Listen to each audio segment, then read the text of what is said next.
The chain rule. What about the following? What if we had this function, y is equal to the quantity 2x plus 3 squared? How would you find the derivative? One possible method would be to expand the function to have it written as y is equal to 2x plus 3 times 2x plus 3. Then you could use the product rule to differentiate, or you could distribute, combine like terms, and then use the power rule. Any of those could work. But what if the composite function couldn't be expanded, such as the one shown below? We have y is equal to the square root of the quantity 2x plus 3.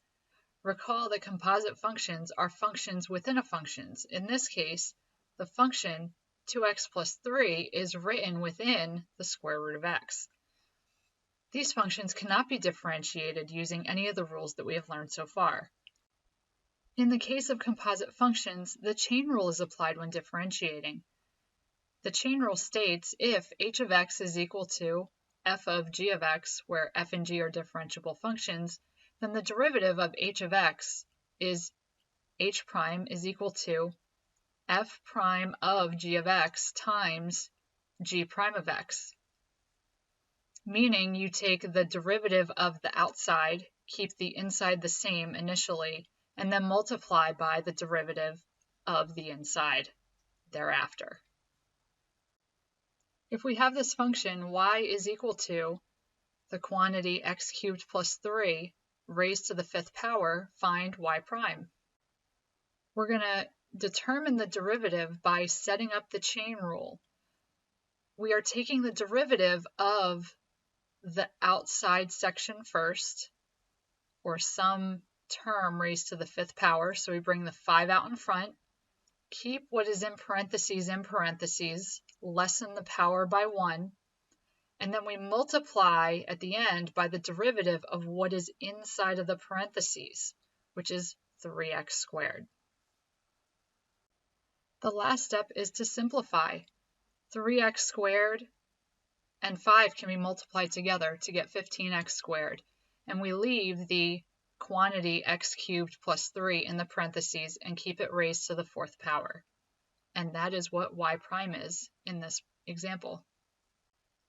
Given the function y is equal to the quantity 2x plus 3 raised to the 2nd power, find y prime. First step when finding y prime is to set up the chain rule. We're going to take the exponent of our entire smaller function, that 2, bring it down and apply the power rule, leave 2x plus 3 untouched, and make it raised to the 1st power because 2 minus 1 is 1. So we have the 1st power here. And then we have to take the derivative of what is inside of these parentheses with the chain rule, which is just 2. The next step is to simplify. We can multiply 2 and 2 together to get 4 times 2x plus 3. And since this is still raised to the 1st power, we can distribute that 4 through to both terms to get a final answer of y prime is equal to 8x plus 12. In this example, we are given the function f of x is equal to the square root of the quantity x to the 5th minus 2x plus 5. Find f prime of x. The first step is to rewrite the square root function or the square root section of this function as an exponent, which is this entire quantity to the 1/2 power. The next step is to set up the chain rule.